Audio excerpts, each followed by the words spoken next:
Thanks for watching To The Point. I'm Nabila Jamal. Let me take you through what happened in the Parliament today. A massive furor over suspension of opposition MPs. India bloc's strength in the Parliament has now dropped further as more MPs were suspended for unruly behaviour and disregarding the directions of the chair. A total of 141 opposition MPs have been suspended in both houses. In fact, we're seeing 45 MPs from the upper house and 95 MPs from the lower house. Now, there will not be an action for the remainder of the winter session. Here's all that transpired in the Parliament today. But to mechanically suspend all of us, I guess that's the aim of the government, is to have an opposition-less parliament. ये कौन सी परिभाषा में सरकार से सवाल पूछना संसद की मर्यादा भंग होती है? It's clear they want an opposition-mooked Lok Sabha. क्या सोच के ये नया संसद बनाया जे इसको लोकतंत्र का कब्रिस्तान बनाना है?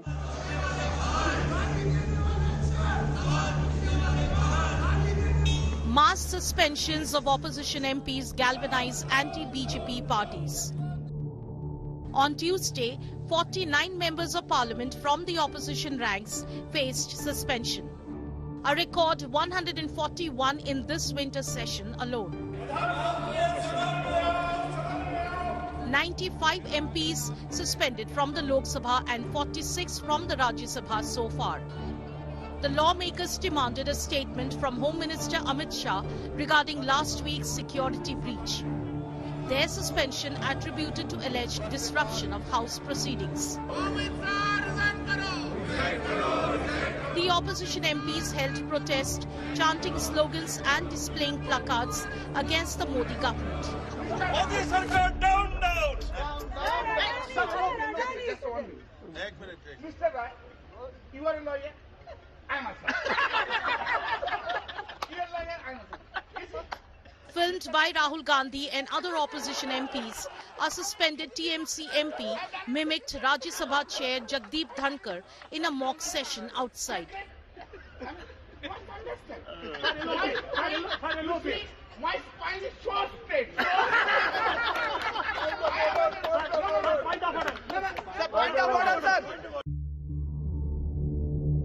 The BJP responded swiftly.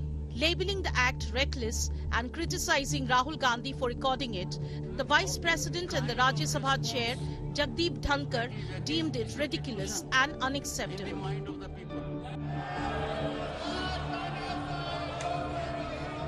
The recent wave of suspensions was triggered by a vocal opposition demanding the Home Minister's statement on last week's intrusion.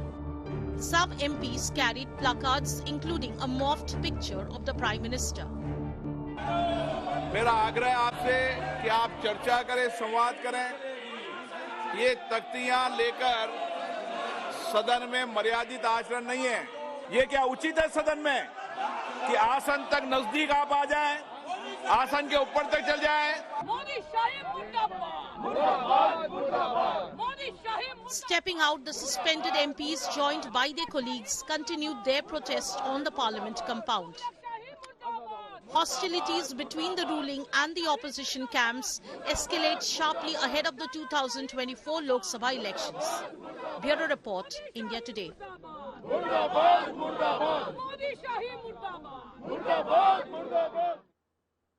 All right. How's the opposition viewing it? They've been suspended. Did they see this coming? Was this a deliberate protest? Priyanka Chaturvedi, MP Rajya Sabha of the Shiv Sena, joining us. Thanks very much for speaking to India Today, Priyanka. We also have Shazia Ilmi, national spokesperson of the BJP. We have Ami-Ben Yagnik, national spokesperson of the Congress. She's a suspended MP from the Rajya Sabha, Ami-Ben. Thank you very much. I'm going to start with Priyanka Chaturvedi. A quick word from you, Priyanka. 141 MPs in an unprecedented move have been suspended from the Parliament. We've never seen this before. This is for the first time questions being raised on whether this was done deliberately by the opposition parties to come together as a united front right ahead of the India bloc meeting. Take us through your view on how you see the suspension. I think the new parliament is creating new historical lows in parliamentary democracy. We have seen how over 141 MPs have been suspended just because they were seeking some accountability from the government. And such a crying shame. The person who organized the visitors' pass for these people who created mayhem inside the parliament is continuing to be in the parliament, Mr. Pratap Simha. It's such a shame that the Home Minister of this country refuses to be held accountable on the floor of the House or to even issue a statement on the floor of the House. Let me take you back to 22-year-old history when a parliament was attacked by terrorists. We did not allow them to enter. Our brave men who were part of the Parliamentary Security Services did not allow them to enter, step inside the Parliament building. They laid down their lives for it. But we had the Prime Minister step up and speak up. Unfortunately, both the character and commitment to the Parliament is clearly missing, and we will continue to fight this. But at least the BJP's response to the leaders, some of them that I spoke to, says this is not the way a parliament should function. This is deliberate attempt to make this parliamentary proceeding a complete washout. This is heckling. There's no decorum followed. This is the punishment they get. You know, I can clearly see even you're finding it difficult to frame the question, and the charges seem so ridiculous that it comes to the point of being hypocritical. Instead of being the temple of democracy, they made it a temple of hypocrisy, where heckling is something we hear from the treasury benches all the time, every time an opposition MP stands up to speak. We also see disruptions coming from treasury benches many a times when we stand up to speak. And since when has it become, breach of privilege or wanting to, itching to suspend MPs just because we are going to the well of the House? I remember so clearly that Arun Jaitley ji at one point in time called this disruption as a disruption as part of democracy. And today that itself is unacceptable to this government. So it's a crying shame that they're merely using some excuses of, oh, they were in the well of the House, oh, they were disrupting, oh, they were heckling. Cannot become an excuse to disrupt or to suspend. The question, the moot question is, which not just the opposition, the country should be asking the Home Minister and the Prime Minister, if we cannot keep our parliamentary building secure from an attack, how do we keep ourselves safe from anyone encroaching our borders? I think national security is of prime importance, and the question is not about us versus them. The question is about national security. Priyanka, while the opposition leaders have been suspended en masse, we see that business in the House has still continued. Bills have been passed. In fact, today in the Lok Sabha, the Provisional Collection of Taxes Bill of 2023 has been passed in the Lok Sabha sans the opposition. No, like I said, it is very dictatorial. And I would say we should shut down the cost of the Parliament if this is the procedure moving forward. Let all the legislative business happen from the PMO. Because there's only one person who decides which way the country is going and is not willing to take accountability of those consequences of such policies introduced, that might as well declare that India is no longer a parliamentary democracy. It will be governed on the basis of dictatorship, and that the PMO will be conducting all the businesses, and the cabinet and the PMO will function in tandem, and they do not need the opposition. Nowhere in the history of the world which follow the process of parliamentary democracy would you see the Prime Minister and the Home Minister not holding themselves accountable on the floor of the House. We have the Home Minister coming and saying, oh, I'll go get Aksai Chin, oh, I'll go get POK. Yes, please go get Aksai Chin, get POK. But first answer these questions of how a security breach happened in the premises of the Parliament. And where did we go wrong? But, I'd still ask you if this is a deliberate attempt did you see this coming in the first place? There's a lot of talk that the opposition knew that they're going to be suspended. They created mayhem just like they did yesterday. So on day one, you had a whole bunch of MPs suspended. That behavior continued to today. Was this an attempt to deliberately create pandemonium on the floor of the House so that you get suspended and this becomes a point of unity, or rather help you unite right ahead of the India bloc meet? Was it a strategy? I don't know whether to laugh or cry. That you all are mocking the entire parliamentary procedures. You don't have the ministers coming and taking responsibility for themselves and for what they're to be held accountable for. Nobody's asking the question of the Prime Minister or the Home Minister when they are, inviting them to news channels to discuss the parliamentary security while the Parliament is in session. Nobody who is taking interviews for print channels with the Prime Minister is asking him questions like, Deputy Speaker is supposedly responsible for parliamentary security system. and it's a responsibility, it comes under his responsibility. We don't have a deputy speaker for over 5 years now. I'm surprised nobody's asking the Prime Minister or Home Minister this question, even if they're choosing not to come to the Parliament and they're choosing these platforms to vent their opinions. The second question is, there have been over 40% vacancies in the Parliament, security services. Why has that not been filled? Last but not the least, parliamentary security comes under the domain of a joint secretary.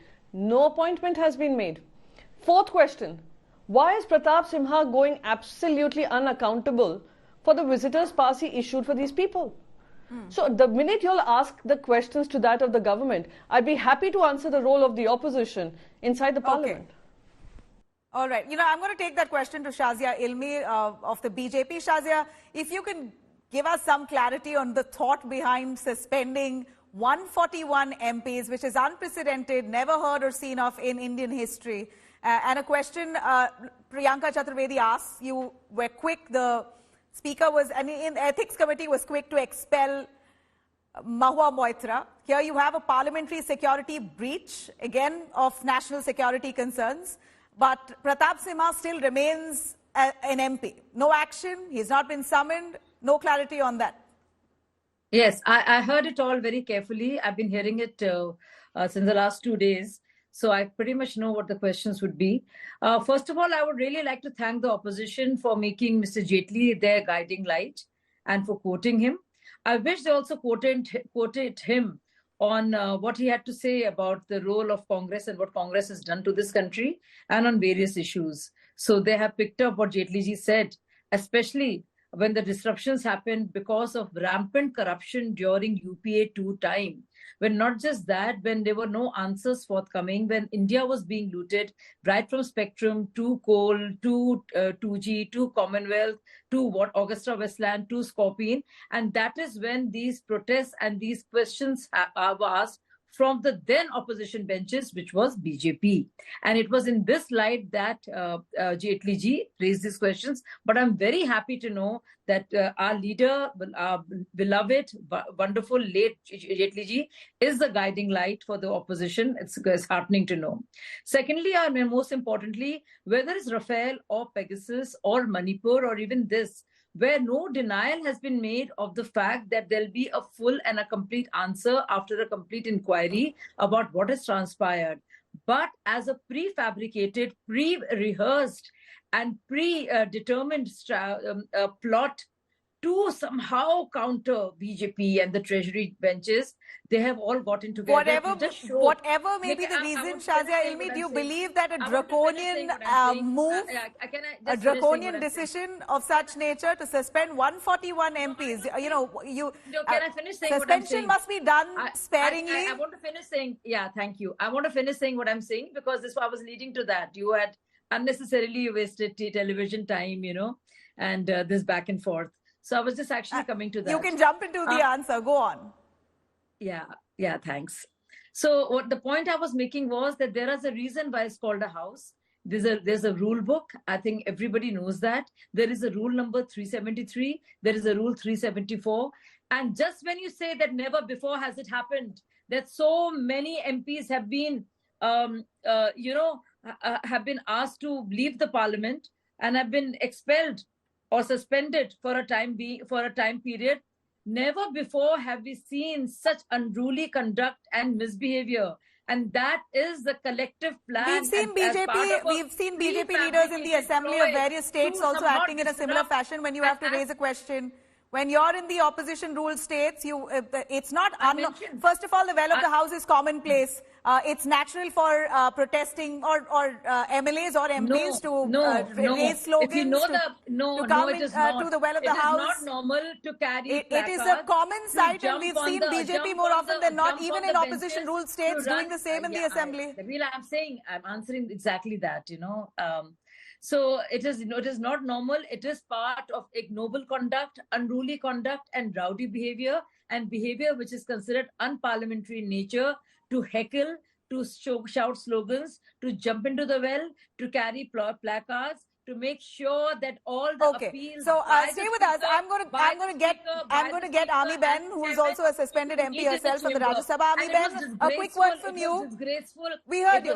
A quick word from how Ami Ben Kalyan- on what Mr. did you Kalyan witness? misbehaved today Shazia and Ilmi mimicked. alleges It was a that there matter was of rowdy great shame behavior, that Rahul Gandhi absolutely proceeded to run his Mohabbat ki shameful dukaan to see was opposition actually making MPs videos of raise how slogans, Jagdish Dhankar ji disrupt was proceedings. being mimicked, Ami Ben, if you could take it away, scoffed at and please. being What did treated you with witness disdain. in the House? See, I think what is shameful is the conduct of what is happening by the ruling dispensation in this democracy system. Everyone is only demanding a statement from the Union Home Minister, and he has just to come to the House and make a statement about the act that happened by these intruders in the Lok Sabha, and they jumped from the gallery. Immediately, it was found out that the pass was issued by a BJP MP, and it would have been very simple to come and make a statement by the Honorable Home Minister, and that is expected of him. That is the conduct of which speaks volumes. He did not come. So, but in Ms. Ami spite Ben, of the investigation is still underway. There hasn't been a complete report of the investigation that's been tabled as yet. Do you believe it's fair for the Prime Minister or Home Minister to jump the gun, come and address the Parliament and speak about investigation that's ongoing? Nobody has asked for any investigation statement or any inquiry statement of the result of the investigation. When an incident happens in the House and we are talking about democratic institution, democracy rules all the time. And we also gave a notice, several MPs gave notice as per the rule of conduct which was mentioned earlier. I think it is the onerous duty of the Home Minister to come and say to the House, address the House and say that yes, such a thing has happened, we are looking into it, but just not to come, not to step in the House at all and say, okay, file as many notices you want to file, do whatever you want to do, make as many requests you want to make. We went on requesting to the Honorable Chair that please hear us, please hear the LOP, please see that we are seeking only a statement from the Honorable Home Minister. Why does he not come to the House? You have seen earlier what has happened when the farm laws were bulldozed. We went on requesting the Honorable Prime Minister to come then and speak about it. Also, when the Manipur violence went on from May till date, not a single statement. We went on asking the Honorable Prime Minister, please come, please come. And when we say use the rules. All right, so you asked the Prime Minister to address the House. That hasn't happened. You protested, you were suspended. Now, what next for the opposition? Can I ask you, there are questions being raised that this was a deliberate attempt of the opposition because they expected a suspension. You invited it only so that you can show unity for the India bloc meet. I asked that questions are for the BJP. I think it will be only fair if you give me more time, because Ami ji is repeating what Priyanka just said. And considering it's a short program, I think we should give both sides equal chance. You have a point to make. I'm also very short on time. With barely a minute, Shazia, please make your point. Yeah, that's what I'm saying, because you had two people saying exactly the same thing. I need to answer your question. So it's pretty much like a copy-paste of the first speaker. So if you want to know Shazia, the other please side, get you to the should point. ask We're the other barely side, 30 right? seconds. You're wasting time. Please get to the point.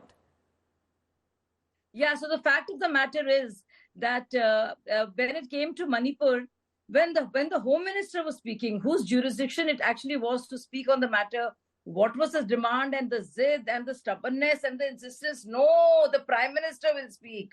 And now when others, members in the House are saying, and Amit Shah is saying, yes, I will give an answer, I will come back, there has to be one insistence to make sure that whether it's a Home Minister or Prime Minister or all of Treasury benches must work according to the agenda set pre-decidedly by the opposition, only to ensure that no business is done. And yes, slogan shouting, sloganeering, holding placards, calling names, jumping on the benches, throwing mics, prancing around in the well is unruly conduct. That's why there is a 373 and 374. And imagine what they did with Jagdish Dhankar ji. I mean, it was so shameful. Yeah, You're talking about democratic institutions. Democratic institutions. Imagine a constitution post such as that of Jagdish Dhankar. What were the MPs doing? Look at this Mohabbat ki Dukaan fellow, Rahul Gandhi. How he was taking videos of a very pathetic, disgraceful, absolutely cringe-worthy behavior of the opposition party. I'm sorry, we barely have time. This is the big breaking news, though, that we're cutting to right away as the India bloc meeting has just ended. We have some inside scoop coming in. Mallikarjun Kharge has been proposed as Prime Minister face for the India bloc by Mamata Banerjee and Arvind Kejriwal. And sources tell us the moment Mallikarjun Kharge's name was proposed for Prime Ministerial candidate, Lalu Prasad, Nitish Kumar, both of them very angry over that name being proposed, walked out of the India bloc meeting a little early. This is the information that we have. Angered by the name of Mallikarjun Kharge being proposed at the India bloc meeting, Lalu Prasad and Nitish Yadav left the alliance meeting a little early, did not even attend the press conference that was addressed by Mallikarjun Kharge himself. It's also noteworthy that Lalu had given a statement in support of Nitish Kumar just a few days ago and had said that there is no challenge before Nitish Kumar. He's the tallest leader, most experienced, etc. So the moment Mamata Banerjee and Arvind Kejriwal proposed Mallikarjun Kharge's name, you had leaders like Lalu Prasad Yadav and Nitish Kumar walking out a little early, did not attend that very meeting. Well, this is the latest information that we have, as we know that Mallikarjun Kharge now has been pushed by some of the parties to be leading the India bloc as the prime ministerial face, though he has said that he's not vying for any position. Let's win first, then let's talk about Prime Minister's post. These are words of Mallikarjun Kharge, and that's the inside scoop that we have for you. But that's it for now. Thanks very much, our panelists, Ami Ben, Shazia Ilmi, and Priyanka Chaturvedi, for joining us. Stay tuned.